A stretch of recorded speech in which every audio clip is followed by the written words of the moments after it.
Now I will say it in English. Ladies and gentlemen, I'm talking to you from Poland on 18th of June 2023. This is my statement of the electoral president of the Republic of Poland on the July NATO summit in Vilnius.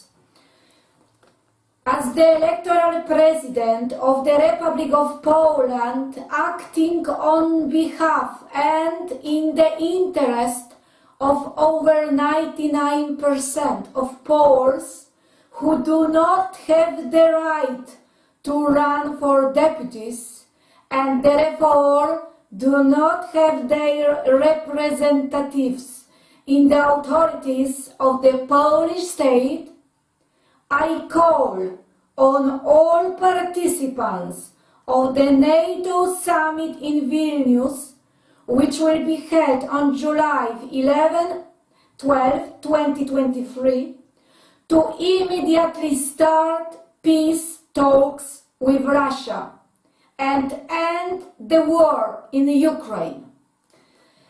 The Polish nation is aware of the fact that the behind-the-scene organizers of the Russian-Ukrainian war intend to leave the Polish and Ukrainian lands uninhabited, scorched and useless forever if they do not achieve their goals of reincorporating the Russian-occupied Ukrainian territories into Ukraine. I don't think we should have any doubts that the international Jewish Khazarian mafia ruthlessly strives to create a Jewish state on Poland and Ukrainian territory. We are also aware that if they realize that these plans will fail, they will be determined to pollute the Dnieper River forever in order to contaminate those lands so that no human can ever live there again. They will do the same with Poland, where under the guise of inter alia the Act print 3238, with the help of treacherous members of the Polish parliament, they are preparing the possibility of underground storage of harmful gases and other poisonous substances on Polish territory.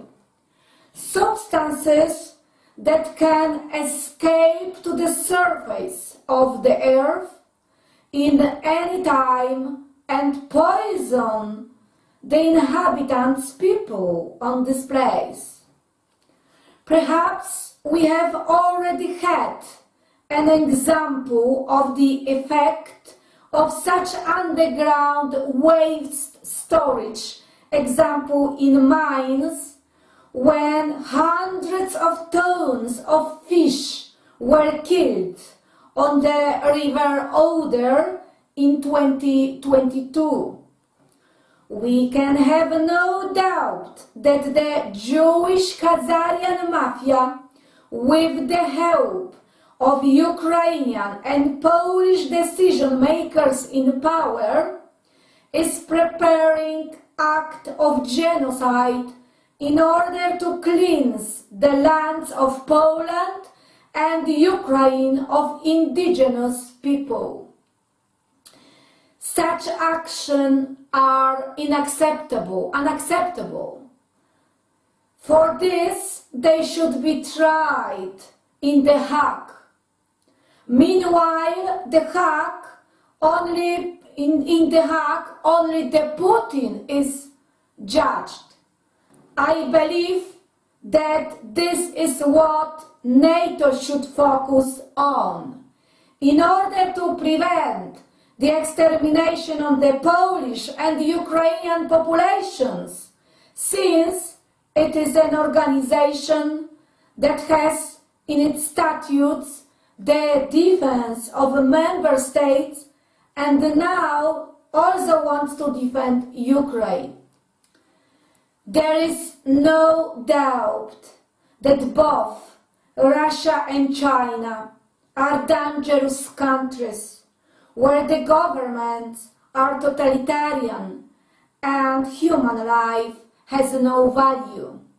But it is the people living there, if they are aware and brave enough, who should face the existing problems of totalitarianism and human rights violations and free themselves from them if they take up such a fight. The West has no right to interfere in the internal affairs of the Russian and Chinese empires. The same applies to Western nations and states, which must absolutely oppose the implementation of deadly plans to enslave humanity with the help of WHO, World Health Organization. There are rumors that China is behind the WHO and that after enslaving the citizens of their country, they want to enslave the nations of the whole world. As you can see, they have their supporters in the Western world, since the anti-human WHO treaty was signed by almost 200 countries. Returning to the genesis of the war in Ukraine, it is that in 2014 the republics of Lugansk and Donetsk declared independence. As you can see, this was not accepted by the governments in Kiev, since there was a referendum held there and the people said that they wanted to be with Russia. It was their choice and it should be respected. These people apparently were not yet ready to be with Ukraine and adhere to Western standards. It is no secret that in the eastern part of Ukraine there is a different civilization of people than in Western Ukraine. Not all civilizations develop equally with the West. In the future, when people from the East mature, learn and accept their human rights, respect and human dignity, they will fight for their freedom and democracy. So far, there are no such tendencies in the mass consciousness of people from eastern Ukraine, neither in Russia nor in China. The recovery of the lands seized by Russia must wait for now. Otherwise, the whole world will risk death and destruction of the entire planet as a result of the use of atomic bombs.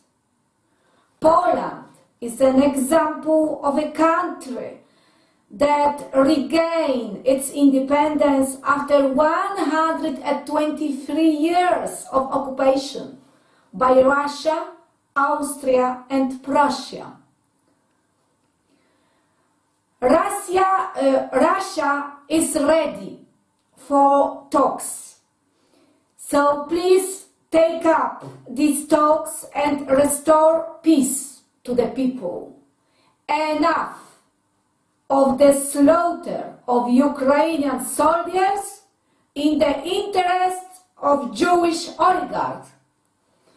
I combine greetings with respect to all participants of the summit on Vilnius, on the summit NATO in Vilnius, and I hope you will take into consideration what I have today said. This is the voice of the Polish people, the voice which is not listened by the government in Poland. The government in Poland is serving the Khazarian mafia and not the Polish nations. Therefore, it was necessary that as electoral president I made this statement. I want you to know what the Polish nation is thinking about the war in Russia. And also I would like to remind you that the Temporary Council of the State of Polish Nation, the Social Constitutional Committee, actively works to respect and enforce natural human rights, the Constitution and democracy. Thank you for listening. My name is Teresa Garland, the Electoral President of Republic of Poland.